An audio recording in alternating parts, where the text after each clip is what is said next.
Welcome back. Just English Talk. Just English Talk. It's me, Alex. It's me, Louis.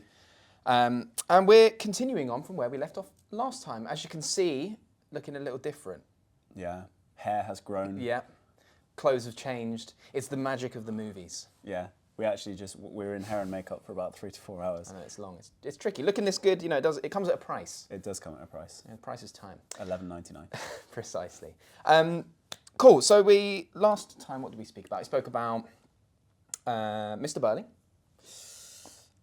Sheila, and we spoke about Gerald. Yeah. So we took our characters in order of interrogation with their confessions with the inspector. And we were thinking, weren't we?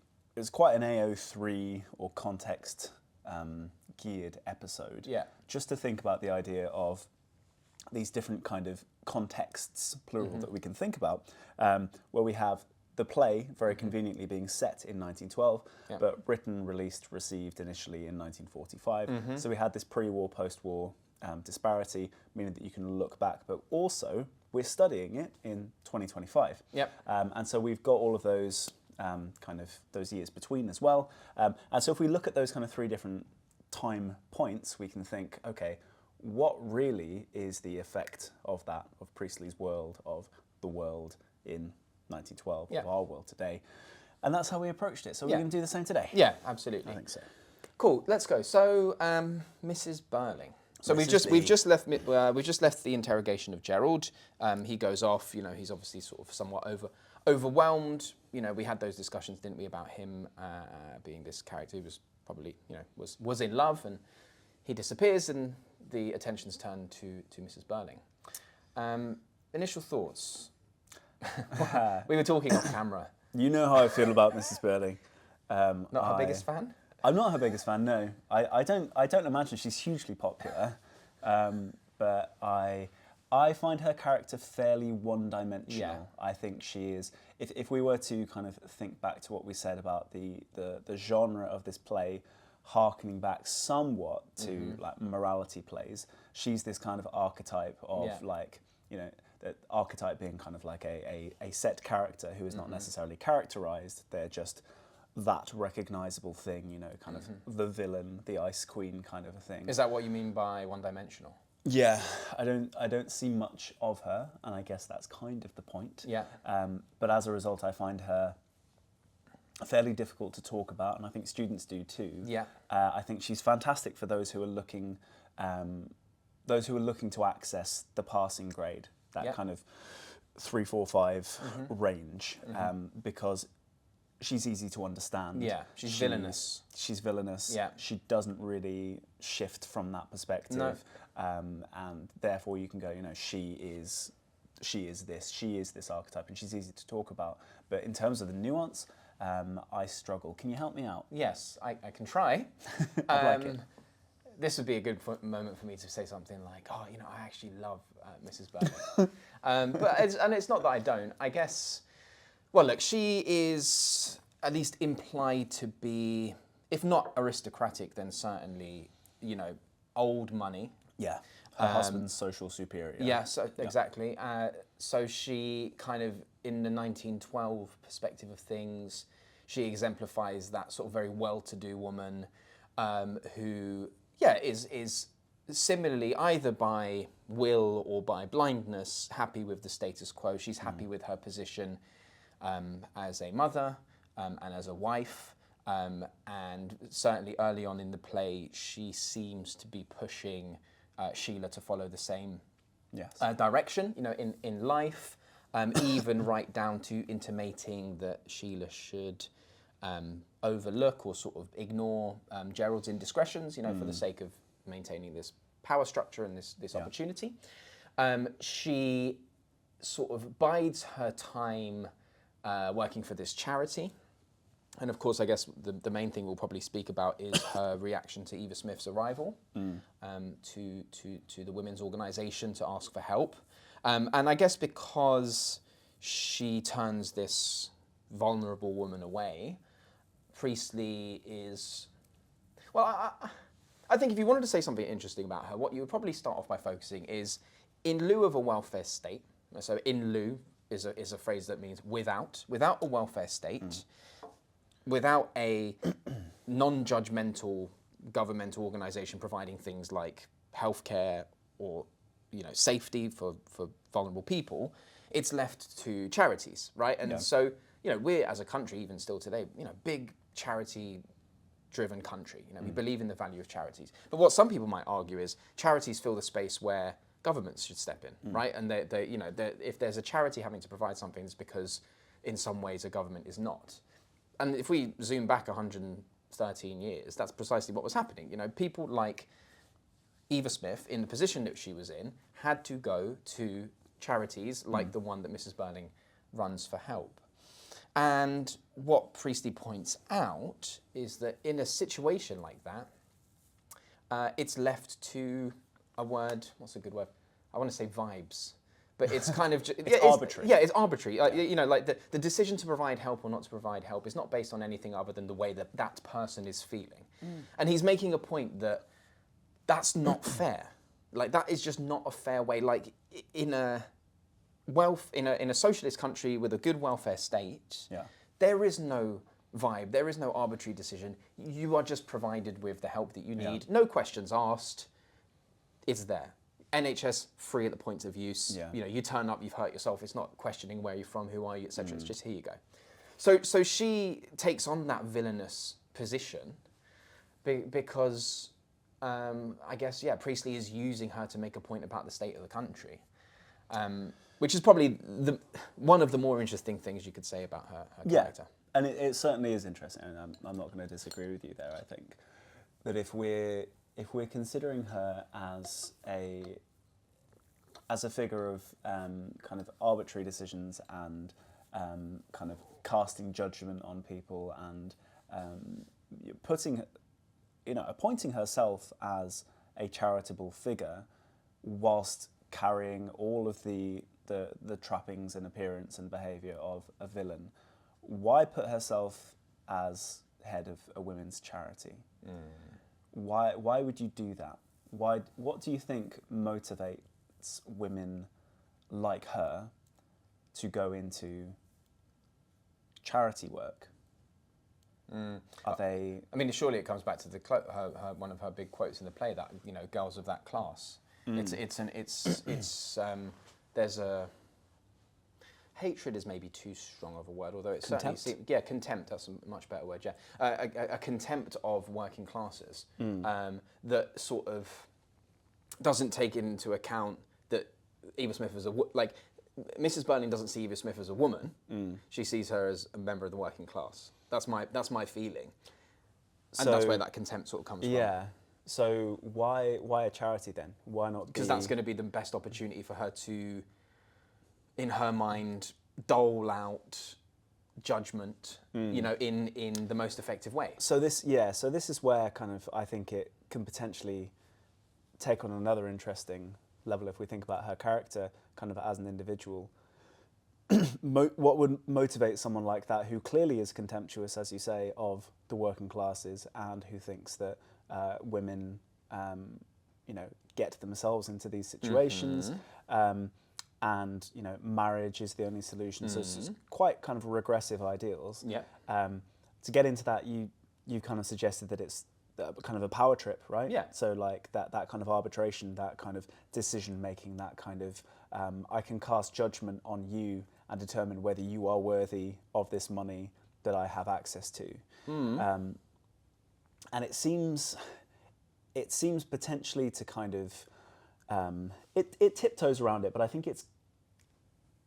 it's potentially engaging with this idea of lots of early women's suffrage wasn't really about equality for women. It was about giving power to a very select group of women in society. So the middle and upper class white women who were married.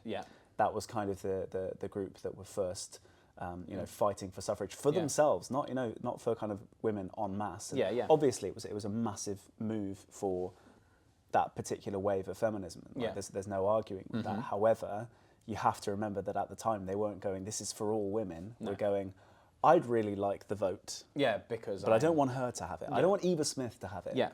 Definitely not Daisy Renton. Yeah, well, and yeah, and I suppose as well because the moment you start opening up, the moment anyone can vote, anything can happen, and these people don't want anything to happen. They want to, Mrs. Birling. Concept of conservatism. Yeah, conserve, right? conserve and protect and maintain traditional power structures, and ensure that the status quo does not wobble or deviate from what they need. I think that though, just coming on to sort of the judgment and the answer is that she needs to be married and go speak to find the man and this kind of stuff that she says. If we just jump forward 1945, that attitude hasn't necessarily changed that much. At the time that Priestley's writing, it's not like with some of the other things that we discussed with Mr. Birling. It's a good example with Mr. Birling, and the changing attitude towards business and that kind of stuff, which was changing in 1945. 1945 Britain is still very, in terms of attitudes towards marriage and sex and promiscuity and all this kind of stuff, it's still very traditional and conservative culture. So what is he doing? What is Priestley doing with that, do you think? Well, I often think that Priestley engages with the woman issue fairly light touch and not too convincingly, and I don't think it's really what he's interested in. No. I think his characters are women quite simply because, well, let's have a bit of a balance, let's create some relationships, and also because we want her to seem the most wretched thing, rather than some kind of feminist agenda that he might have. I don't think he's that interested in the gender argument. Which would be, the foundation, so if you think briefly digress, step to the side a little, the foundations of socialism, in Soviet Russia, the Communist Revolution, 1917, the communists were massive on equality between the sexes, and elevating women and bringing them out of this domestic life, right? And ensuring basically, particularly with classic things like childcare and even domestic things like housework, that it shouldn't just be left to the woman, that men had to pull their weight, we had women being elevated into important positions in communist society, and essentially like no longer seeing that division of sex, like men do this and women do this, like everyone can do everything and everyone should help each other out. So Priestley's kind of conveniently ignored that aspect, and I wonder if that's because you could make an allowance and you could say possibly he's picking his battles, like he knows it's going to be hard like they're on that, we've discussed how they were on that rising wave of success, like leaving the old behind and in with the new. And possibly it's a case of like, we can't do two. If we start also saying, well, let's also bring, everyone can sleep with whoever they like, and women don't need to get married, and dilute your message. You're going to dilute your message, and people just won't buy that just yet. And actually, people don't. I mean, it's not until the 60s and the social and sexual revolutions that occur all around the globe that really those conversations. And we touched briefly, didn't we, last time on the pill and like the way that emancipated women and freed them from the burden of if they didn't want to, of pregnancy. But that's still like a little bit far in the future. So he probably felt like, I need to engage with this aspect of women. Yeah. I need a villain. Yeah. I need like someone for people to hate. And generally, in my experience, as I'm sure it is yours, when you finish teaching this to classes, Mrs. Birling gets quite heavily criticised, and we'll come on into a moment. Maybe that's a bit misguided given Eric's behaviour, but she provides him with a useful character. Yeah, doesn't she? That he can use just to sort of direct our anger towards. Yeah, absolutely, uniting us against something, and she is almost kind of cartoonish with her absolute kind of pig-headedness and refusal to accept any kind of alternative interpretation of what's gone on or anything of that nature. And it sets up that quite exciting. Well, is it exciting or is it? There are some parts of the play that are a little bit like on the nose, like she's just like, "Mum, no, don't you realise?" And then dun dun dun. it's Eric, and like that kind of thing. And so like there's a dramatic element because I imagine if you're watching that, in the theatre, and it's so easy when, as students will know when you're just studying these plays, you forget that they're supposed to be performed. You're supposed to watch them in one sitting from start to finish, and the drama of it, the curtains rising and falling is supposed to sort of be a part, and it can be missed. But yeah, I just want to jump in really quickly for a second there. One thing that's worth noting, drama, so that includes your Shakespeare as well, is intended for performance. But Shakespeare much more so than in Inspector Calls. And one of the ways of kind of identifying that is note that Shakespeare didn't really have any stage directions. Those were technically added later, kind of 17th, 18th century. Alexander Pope and various other kind of editors decided that they wanted more punctuation and stage direction. So those weren't originally Shakespeare. It's very, very light with that. Priestley writes pages and pages of instructions for directors, and some you can even see in some editions where you've got really specific, moves across to this point in the play. It's like on a chessboard kind of thing. Pink and intimate, brighter and harder. Exactly, yeah, that long stretch where we have those details. And I think it's worth, number one, in your exam, definitely quote from stage directions, because kids ask me this all the time. Can you quote stage directions? Please. Yes, absolutely do, particularly in this play. And the second thing is, this also does become something of a closet drama, which is the kind of play that you're supposed to read as much as see in performance. Because someone watching this performance wouldn't necessarily see those stage directions. They would only see it in the way that it's been interpreted by a director and an actor. Yeah, I always found it really hard to sometimes read as a class because of like after every character, it's pretty much like begrudgingly or like grinning or angrily or whatever the little words that were directing. It's quite prose-like. Yeah, it feels a lot like a novel, and I think that's deliberate. He's got very tight control over how he wants this to be interpreted, and so it's slightly tangential, but I think it's worth noting that yes, you see it in performance, but all of those details mean that when you read it, I think he'd intended it to be widely distributed, not just performed, so that people could read it and kind of doubling down on the number of people who could access the message he's trying to get across. It's kind of like her novel version of it. I mean, 1945, 46. It's not 1645.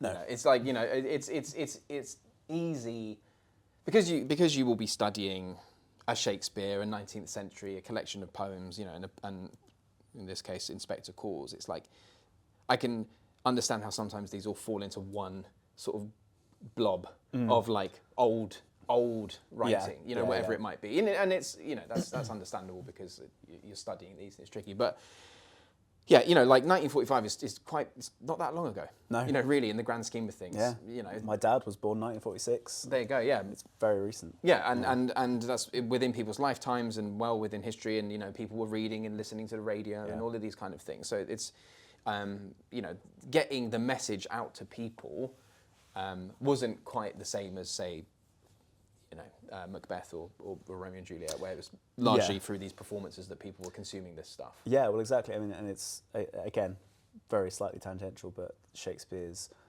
first folio wasn't published until quite a while after he died. Yeah. And so most people would never have access to the written version of it within his lifetime, certainly. And then when that first folio was published, it started to kind of circulate. But yeah, in the kind of post-printing press and kind of very much mechanized world, you can have as many versions of An Inspector Calls floating around for people almost to like read. a pamphlet. Yeah, exactly. And as well, I guess, in the tradition of foundations of socialism and communism, the Communist Manifesto, these tome, it was not quite a tome, but these kind of the opposite. Pamphleting, like these pamphlets, thank you, spread out as far as wide. Let's reach as many people as possible, and let's change society. In this case, through a piece of drama. Yeah, that is really interesting. Really interesting kind of take. Should we bring her to the modern day? Yeah, I mean, is there a modern day equivalent of, and how might we kind of see the? I mean, I guess like her type. Of course, there's always going to be people in upper society, and the class system, despite Tony Blair's desire to smash it and eradicate it in 1997 and all the rest of it. It's a constant debate, the class system in this country. It's almost like a kind of mild psychosis that we have, and an obsession in a way. We do. That and the weather. Yeah, precisely.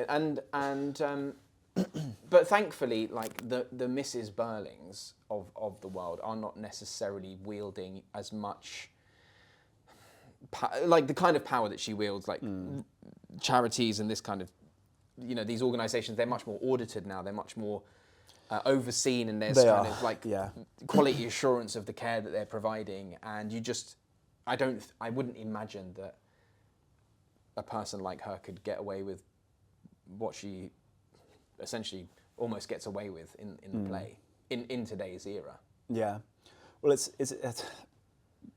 last night I was having a conversation over drinks. This is to show kind of how nerdy my friends and I are. Nice. About the concept. It's a philosophical concept of ethical altruism. And ethical altruism argues that in order to be a good altruist, so someone who helps others, you need to make as much money as possible, so the money can go as far as possible. Yeah. It's a whole big kind of system, but that's kind of one of the foundations of it. And so it encourages a big kind of capitalist surge so that you are able to help more people because you have more aid to share. But what it hinges upon is quite an arrogant notion that you are the kind of person who can distribute that wealth. You will do it better than the charities will, better than the governments will. You are in a position to do so, and that's kind of what you should seek out as an ethical altruist. A bit like that, that Spider-Man meme of everyone the three Spider-Men pointing at each other, like, we're and because everyone's thinking the same, aren't they? Everyone's thinking, oh, I'm in a much better position to give than this person, and they're thinking, I'm in a better position. Who is in the best position. And so, kind of, as you say, charities these days are not nearly so much at the whim of someone's bad day. Yeah, someone's bad day, exactly. Someone's personal slight with being called Mrs. Birling, kind of thing. And so you don't see this character so much, and that might contribute to why she is so poorly received by modern students. Yes, she's supposed to be a villain, but I don't think there's quite so much vitriol expected when Priestley was kind of conceiving of her character. And I think a lot of it has to do with the various waves of feminism that have come along since, and kind of how much more progressive we are as a society, and how kind of this concept of like wokeness is so embedded in all discourse surrounding all people of all ages. It's everywhere, and a really fantastic word to kind of sum up this idea is anachronism. So an anachronism is an meaning like non and chron meaning time, and it's basically this idea that you apply a modern day attitude to an old-fashioned time where it can't apply. So you can apply these kind of modern feminist expectations or these modern socialist expectations, etc., to a time where that conversation wasn't happening. No. And so it's potentially quite a nice little way of kind of differentiating between the sort of the attitudes of 1945 and 2025 to go, if we are avoiding anachronism, we can recognise that this is like right at the very kind of cusp of feminist ideals. This is right at the very cusp of socialism taking hold. Of course, it's not going to be as fully fleshed out. It's not going to be making as many kind of cultural references. We kind of, I guess, we drift away from Mrs. Birling into what she represents very easily here. I mean, we could talk about like the specific quotations, but they've studied it. Yeah. They know the quotes to use. They're quite easy, as I said earlier. Absolutely. These grander ideas are potentially more interesting. Should we move on to the next boy? Can we? Yes. Can we? Yeah, let's leave. Bye-bye, Mrs. Birling. Farewell. Toodaloo. You're boring. Okay, Eric. Now, gosh, where do you begin? Well, okay, let's begin at the end in a way. Ooh. So at the play's conclusion, he is presented to us alongside Sheila as a character representing the younger generation who have taken some responsibility. Yeah. Taken responsibility for their actions, and he, you know, is shouting into the void, as it were, the void being his parents and to an extent Gerald too, about we need to take responsibility, we need to change. Okay. However, obviously the thing that he is taking responsibility for is a quite brutal assault of Eva Smith. Again, you know, just to briefly link it back to what we're discussing, I don't perhaps imagine that Priestley could not have known what was to come down the line, you know, years in the future. And so when he includes this, you know, when a man gets in a certain mood, you know, he acts a certain way, and you know, this kind of forcing himself upon Eva, I don't think that he could have perceived like how shocking that would be. Of course, it was shocking then, but even more so now. It's like the kind of one moment when you're teaching where you kind of stop and, you know, there's discussions around it, and it's rightly dealt with in a very sensitive way. His crime, let's call it what it is. A crime. His crime is so much worse than what anyone else has done up until that point. Exactly. Right? Even Mrs. Birling, I'd say, because hers is like, it's not even really what she did was a crime, which is bad. You know, it's just like mean. Like vindictive, but she didn't break any laws. It's failed responsibility, which is passive. Right. It's neglect rather than abuse, if we were to use that terminology, right? Whereas Eric, who, you know, Eric commits a crime, but it's dealt with. It's treated as though he's just done the same thing as like some kind of neglect of responsibility. Yeah. So exactly. it's very like controversial. And then he's kind of almost given a free pass at the end of the play. Yeah. Because he does take some, you know, okay, I did this and I was wrong and blah blah blah, and sort of like I want everyone to change and we need to be better and that kind of thing. And that almost is meant to like excuse all of this stuff that he's done. Let's hold that there for a second, right? We'll just park that little. That's that.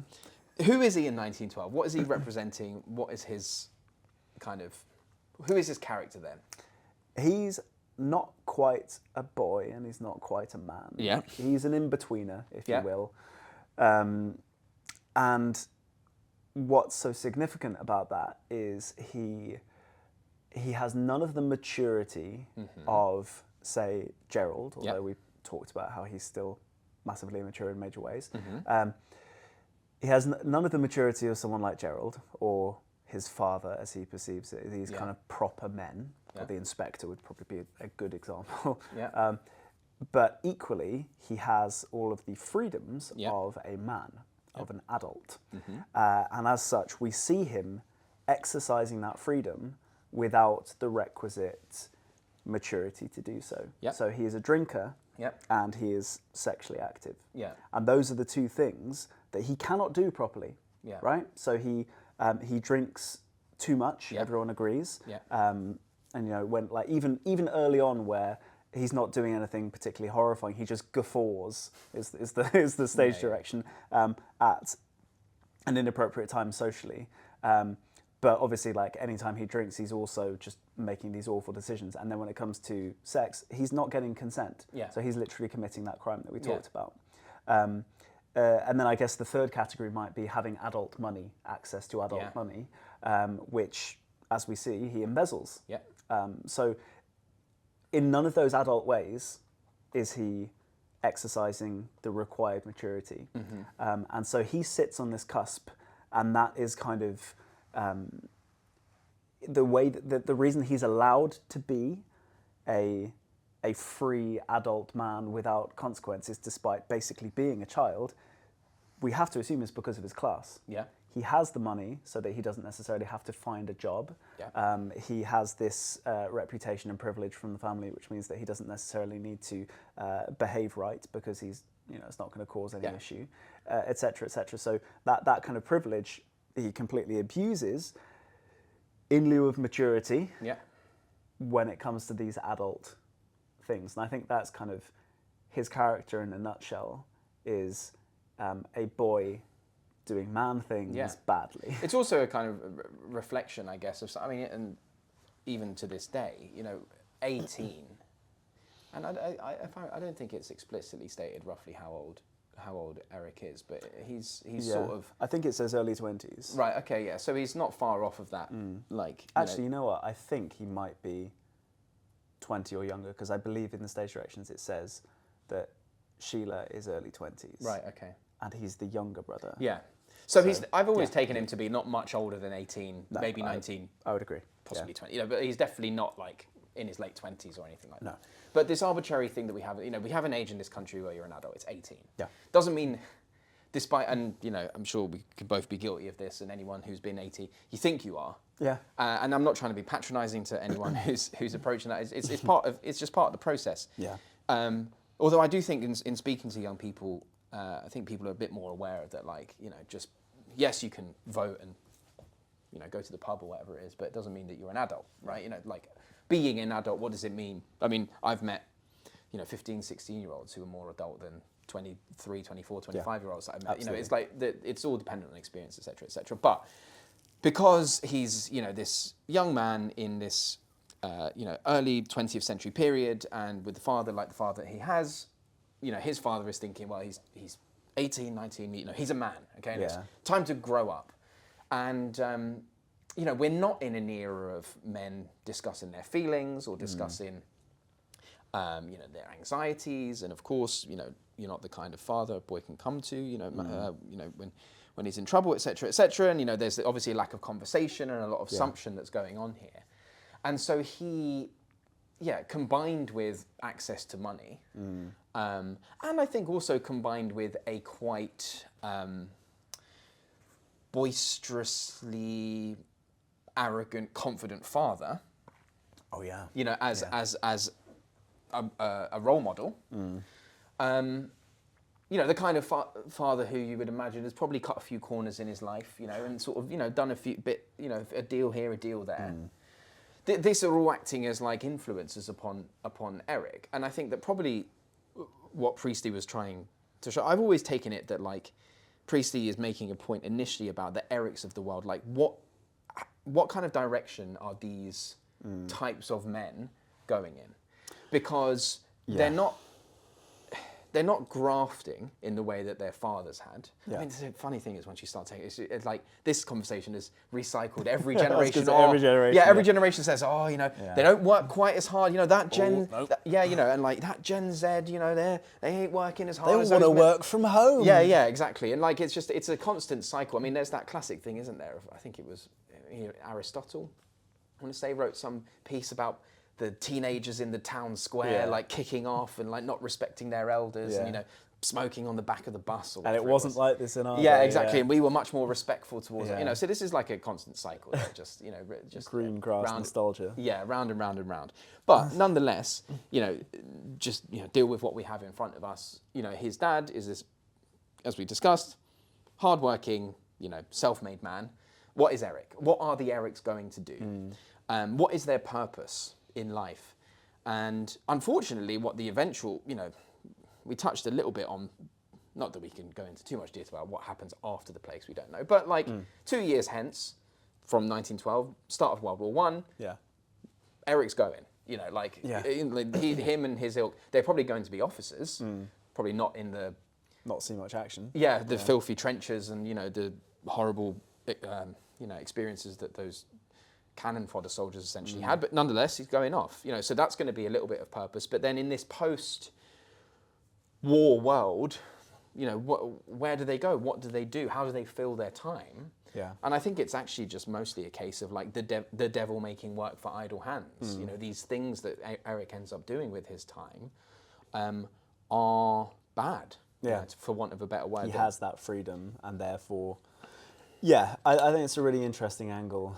And if you haven't heard that idiom before... the devil making work for idle hands, the devil makes work for idle hands, meaning that if you have nothing to do, you will end up doing bad things. Right? Like you fill your time with things that you shouldn't really do. Yeah, Right. and it's why the disenfranchised are so often associated with crime, not just because they don't have an income stream, etc., Yeah. etc. Like it's a bit of almost a cliche.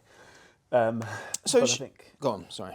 I wonder if there's a message then from Priestley about what are these men to do. Is it that they should take responsibility for their actions and maybe use the power that they have with their money and influence as they grow up to actually make a difference with things in a way that Mrs. Birling fails to do with her money and influence? Could these kind of kind of feckless, wealthy young men go, I have all of the makings of something really powerful, plus youth enough to make me socially responsible. Bring those things together, and I'm a titan. Yeah, you know what they kind of usually end up doing is things like funding the arts. Yeah. You know, or kind of like surrounding themselves with musicians. Yeah. You know, you think of these. There is like a kind of mold. I'm trying to remember the name of one of these like aristocratic British men. He opened Longley Safari Park. You know, he said, well, I've got all this land and all this money. What should I do? Well, actually, you know what? I want to have giraffes and lions and monkeys like knocking about, right? And it's that kind of thing, right? It's like in a world of more opportunity where if we jump forward like briefly, you know, post Second World War world, you know, NATO coming together and hopes for, you know, united, you know, no more wars in Europe and all this kind of, you know, this idealism. Yeah. What are the Erics going to do? They've done bad, you know, and you know, we've touched upon how, again, you know, the consequences for Eric's actions are really not as severe as they probably should be. But what is his ilk going to contribute in the world going forward? Beyond just having a good time on his father's dime, basically, and sort of just living in a very selfish and self-indulgent manner. Yeah. And I just always feel very uncomfortable with Eric because it's one of those classic situations where the intentions of the author, as much as we can read into them, are lump him in with Sheila. Yeah. Younger generation. You know, when you teach it, the older versus younger generation, it's Yeah. classic dichotomy is Mr. and Mrs. Birling, Eric and Sheila, right? Yeah. And it's like, but Sheila's so much better than Eric. Yeah. And actually, you're just placing it of an arbitrary combination of just that they're roughly the same age. Yeah. And they're lumped together even by the inspector when he says, like, we often do on the young ones. Like, the young ones is literally kind of, they are Eric and Sheila. Yeah. Like they're kind of, even though he's talking about Sheila at the time, he's talking plural, and the other young one is Eric. Yeah. And I think it's even worse than just kind of failing to give him consequence. I think that he is cast as a tragic hero. Okay. Why? You know, he has all of this. You know, his fall from grace, right, is that he's powerful and wealthy and having lots of fun. He's having a great time. Yeah, yeah. His fatal flaw is his kind of impulsiveness, which we can conflate with his alcoholism and his immaturity. The tragedy that befalls him is that he, the child that he might have been due to have, dies as a direct result of him not being good enough for the situation, and he gets to have his moment of like realization and catharsis with the kind of having it out with his parents about the ending. Like he has the full arc of a tragic hero, but he's not heroic to a modern audience because we can't, rightly so, look past the crime. But we look past, not to just digress, but maybe a little bit, we look past Othello. Do we? I think a lot of audiences do. Yeah. I think They're we look wrong. Maybe it's because, again, I'm not necessarily like either not excluding what Othello does, but there's you mentioned something about like we don't see much of Eric. You know, same ways we don't really see much of Mrs. Birling. Like they kind of they drift off and then they come. You know, and whereas with an Othello, who the reason I mention this is because if you don't know, Othello kills his wife at the end of the play in a very kind of graphic and brutal way after sexual jealousy. Yeah, sexual jealousy, sort of some tangential themes. But we see more of him. We see more of the romance. He's a person to us. We connect with him through the play. Whereas Eric, we don't really have the same opportunity to connect. No. And then his actions come so out of the blue in a way, with, as we've discovered, like this kind of almost like a pastiche of a dun, it's Eric. It was almost like something should light up in big letters there on the top of it. Eric, right? But the big reveal is that he's the father, not that he sexually assaulted her. True. At no point does anyone react to that, and at no point is it suggesting that what he did, what he's taking responsibility for, is that crime. What he's taking responsibility for is that he didn't insist on giving her the money or marry her or convince her that he was the right person to look after their child. That was his big mistake that he feels awful about. At no point do any of the other characters react to what he did. No. Apart from the inspector sort of saying, the end of a drunken night, use her as an animal, a thing, kind of thing. Yeah. But that's much more to do with even the he fact, just kind of just moves. His issue is the fact that he doesn't pursue a relationship with her. It's not that he forced himself upon her. Yeah. That's where they take it. And so nobody takes issue, and he doesn't learn from that. What he's learning from, what his father wants him to learn from, is the embezzling, because that's the real crime of all of this. Yeah. And what the other characters want him to learn from is that, if you impregnate someone, there are consequences. Yeah. And what he's taking from it is, because I didn't look after her, this woman died. Yeah. None of them actually accept what the modern audiences focus on, rightly so, which is that get he's this committed man an in front of unforgivable a judge and a jury. Exactly. Yeah, it's I don't have the answers to this. Really? No, yeah, and that's why they're tuning in. I know. Gosh, I wish I could provide a kind of nice little bow to all of this, but I can't. And I think that any English teacher who's taught this, any class who's been in the class, will know that this is a little bit of a quite tricky part of the play to sort of, firstly, to handle in a sensitive way. Yeah. But if we leave, just sensitivities to the side and just focus on the text, it's also just like difficult to know exactly what to say here, because Priestley's message is a little diluted. His apparent championing of women, through Sheila, for example, sort of loses its way when you bring in this. Everything gets a little bit muddied. Yeah.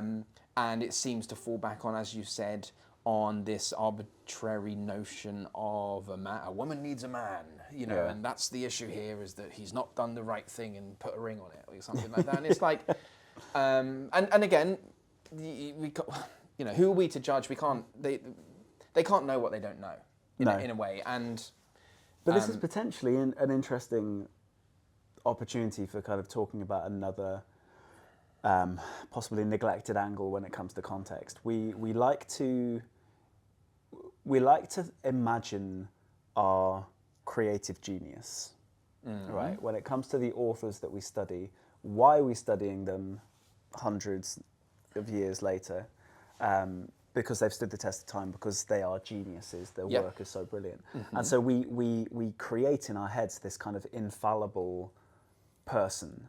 Like people won't accept that there are characters in Shakespeare who don't quite pass the Bechdel test aren't quite most of them. Yeah, most of them. Most women. And that there's some anti-Semitism in Merchant of Venice. Like that they won't accept that, because they're like, no, this was a genius. They didn't make mistakes, right? Yeah. And I think it's worth noting that Priestley, although he's framed as kind of the good guy in terms of like promoting socialism, which is better than capitalism, and wants the greater good for everyone, and this is a moral message that we're all learning. He wasn't perfect. and he didn't necessarily nail all of these things, and he didn't necessarily care about a lot of these things. And it doesn't really matter. I mean, like, you don't, well, some people do, but you wouldn't talk about Che Guevara's kind of revolutionary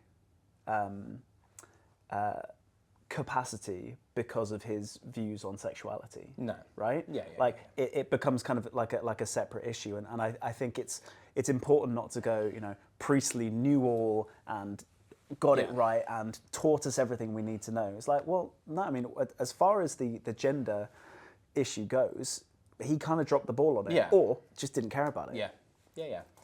Yeah, and that's we're guilty of revering these people, and sometimes that's because they speak to us. These messages do. There are messages within this story that will continue to exist through time until such time as class is eradicated and we live in these utopian kind of world of whatever sort of science fiction novel that depicts that kind of idea. But I think that even a Priestley, they also probably didn't even realise that their books would be studied in this much detail. And, putting any of these on the GCSE syllabus to be unpicked and unpicked and unpicked off by thousands and thousands of teachers and then tens of thousands, if not hundreds of thousands of students, things are going to fall apart quite rapidly in a way that like his other plays just haven't been, or texts that just exist in isolation without ever going anywhere near an exam. And on the one hand, that's good. Like the fact that it can stand up to so much scrutiny and like it can stand up to so much unpicking shows the quality of the text. And when students ask, "Oh, well, what makes literature?" and English teachers are like, "Why don't we study The Prisoner of Azkaban?" On our text. Why don't we study The Very Hungry Caterpillar or something, right? And then you come across as a little bit of a little bit stuck up. Oh well, there's some books are just books and other books are not. it's the level to which things can be unpicked and analysed and looked into by multiple people over years and years and years, and how universal their themes are, right? And that's kind of where we're at with something like Inspector Calls. So although there's parts of it that just do not vibe with where we are today. Sometimes you just have to turn around and say that's not why you're picking this play up. If you weren't studying it, if you weren't studying this for your GCSEs, why would you pick up Inspector Calls? And you'd pick it up because you want to read a play that tries to sell the values of socialism. Okay, and not a play that tries to show about why women should be the equals or whatever it might be. That you're kind of going in there with product of its time kind of line, right? Okay, so that's our 5 characters, right? Should we talk very briefly, just to conclude, about the man who ties it all together? The big man himself, the inspector. What time are we on? 3:42. What does it say on that? Sorry, we're all going to zoom. This is some behind the looking glass. Does it say that? Are they listening to us in there? Hello? I can't see. I think it says 30 minutes. No, as in like... Yeah, I don't know. Oh, wait, there it is. Hopefully they'll edit this out. 48 minutes and 50 seconds. Now leave this in. 48 minutes and 50 seconds. Oh, yeah. That's great. Yeah? 10 more minutes? 10 more minutes. Let's do the inspector. That brings us on, Alex, to the inspector. Inspector Gadget. Well, Inspector. He's a ghost. Spectre. And ghoul like a ghost. Yeah. Guys, nominative determinism, right? Yeah. J.K. Rowling, for all her sins, had a lot of fun with nominative determinism. Like Remus Lupin, et cetera, right? Yeah. Priestley didn't seem to do it with his other characters, but Spectre, ghoul, and then he's kind of supernatural. Yeah. What's going on there? My theory? Go on. About the inspector? It comes from, well, basically, Inspector Calls is part of a series of plays called Time Plays. which he was writing influenced by various interpretations of time and what time could mean. And one of the main individuals that Priestley was influenced by was this Russian mystic called Uspensky. You know, and Uspensky had his theory of time. And he believed that time was not linear, but rather existed almost like in a circle. And this idea of an eternal recurrence. We kind of live our lives round and round, over and over and over again, until we sort of rectify the mistakes that we make each time. And it's only once we've rectified each and every single mistake. I've seen this film. Oh yeah. Groundhog Day. Right. Great movie. It's a great movie. It's only once we've rectified each and every mistake in our life that we can truly transcend and move beyond, okay? And we can kind of step away from this endless cycle. So applying this very briefly to Inspector Calls and the inspector acts as this sort of like decision maker as to whether this family, in this case the Birlings, Progresses to the next stage. yeah, like whether they can go. That's why at the end, you know, the phone rings and, you know, there's been a death and a girl has died in an infirmary, and, you know, we seem to begin this cycle again. Because what I would encourage students with, you know, with the inspector is that, yes, it's fun to play with Gaul and the ghosts and the spectre and, you know, but we've always got to try. I've always like, you know, at this point, let's try and say something a little bit different about him. Yeah, because, but that being said, you know, he's a mouthpiece for Priestley on stage. Classic. He could be also this, like, you know, this almost spiritual figure who's making decisions about whether the family are ready to sort of actually progress and move on and leave all of this stuff behind them. And obviously at the end of the play, they haven't all taken responsibility, so they're not. Some people, I think even years back when I was at school myself, I remember a teacher talking about how he's like the director. You know, he's like kind of, not a Priestley, but sort of this like on stage pointer and mover and shaker. You know, you stand here and you kind of do this, and sort of like almost like a conductor of an orchestra. What do you think? He's certainly a moral arbiter, and as such, doesn't do all that much. He doesn't move and shake himself. No. His own identity is essentially damn irrelevant, right? When we have him in a It's kind of an NPC. Yeah, You know, that kind of thing. That, you know, he is in like he's another very one-dimensional character. Yeah, and he's in a plainish dark suit of the period. Yeah. He is, you know, dressed inexpensively. He's middle 50s, same kind of age of as Birling. And then isn't there something in stage directions around like the descriptions of which should match the actor who plays him? Well, what's interesting is it says he need not be a large man. Yeah. But gives an impression of massiveness. Right. What does that mean? What does that mean?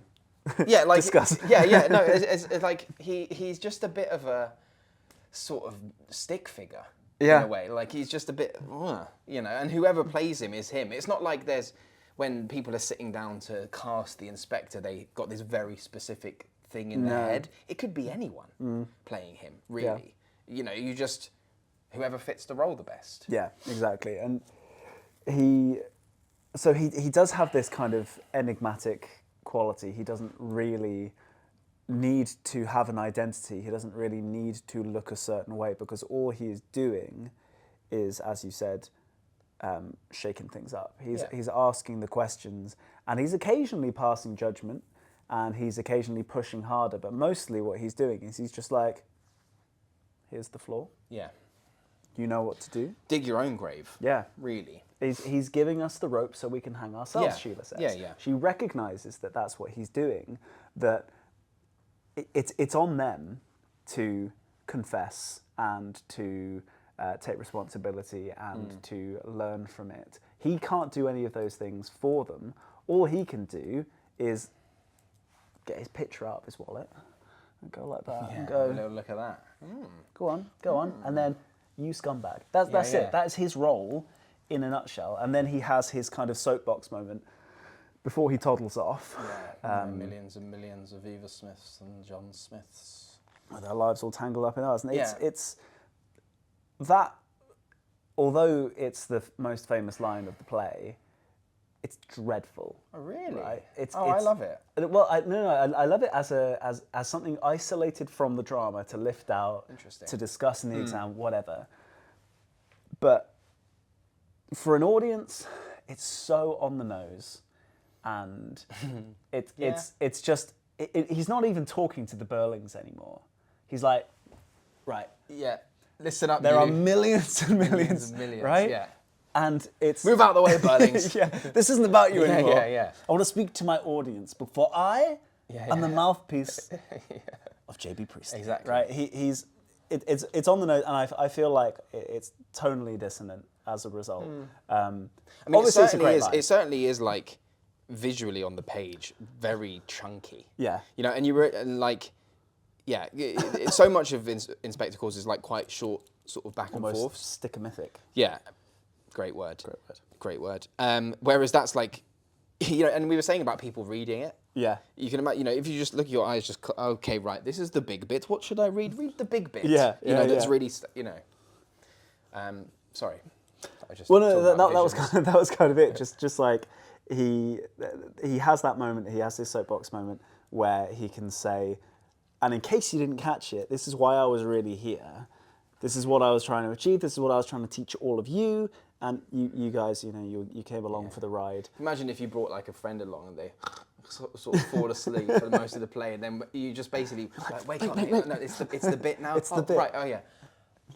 Okay. Right. Okay, Look good. after one another, and if we don't, then everyone's gonna die. Yeah. Right. Okay. Cool. Sound. Pub. You know, that kind of thing.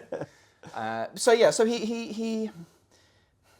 he's like he's definitely not the most interesting character. In my opinion. But he's got some of the coldest lines. Yeah, 100%. And the students love him. Students Yeah. always love the inspector. They always want to read as the inspector in class. They quote from him endlessly, even if the question is not about the inspector. He is, of course, eponymous, and the inspector calls. Yeah. And so he will stand out to everyone, whilst not needing to have a character, because he's a function. Yeah, right? In the He's way that doing Mrs. things. Birling is villainous, Yeah. he is righteous. Yeah, Right. And again, coming back to that kind of morality play, he is kind of, bam, like Yeah. conscience or moral arbiter or like whatever. He's an archetype rather than a character. Do you think he's condescending? Yes. Do you think that works? Yes. Okay. Because everyone's on his side. Yeah. Like, I don't think you're supposed to... I mean, we like telling people off, don't we? We do. Especially when we know that we're right. Oh yeah, which is And we're always. Yeah. But like, without a doubt, you know, if you were given the opportunity to grab a bunch of Birlings and know without a shadow of a doubt that they had done bad, Yeah. and you know you had all of the tools and all the evidence and everything that you needed to then of course, you know, that would be a very easy role to take on. Yeah.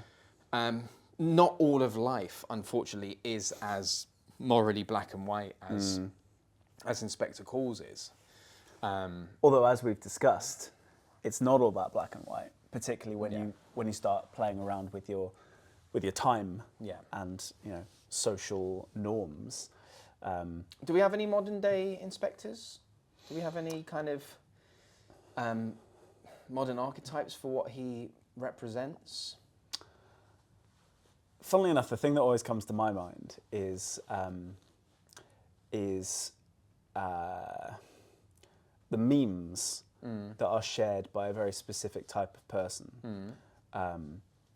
And they're always like, you never know what struggles people are going through, be kind. Yeah. Meanwhile, this person is in someone else's DMs being like, you... Yeah, so-and-so. So-and-so, Yeah. you looked like so-and-so. Yeah. Right. Obviously, that's... Oh, that's you think that I don't think he's the a inspector hypocrite. is in someone's DMs, like trolling people, where they've got a fake, Twitter account that they like just troll people or something. 100%, yeah. Well, I mean, because he is so one-dimensional. I mean, look, if you exist in life, you realise that, like, you know, plenty of people have things that they, you know, if it were exposed, that they would be upset being revealed. he's not really that deep because he's a character, right? Yeah. As in he just serves a particular function. I But I think know what that's you the mean. important thing is that really the important thing is that like he is saying generic things to no one in particular, just like these memes being shared, that are kind of universal truths, and it's incumbent on everyone else to share their truths and improve themselves, etc. So I guess his absence is kind of the point. Like you don't have figures like him in reality, because who's going to come along and make you do the right thing? Yeah. That's on you, And right? and you've also really kind of hit the nail on the head already, in the sense that like he gives them the rope, they hang themselves. He just puts some questions. All he does is question.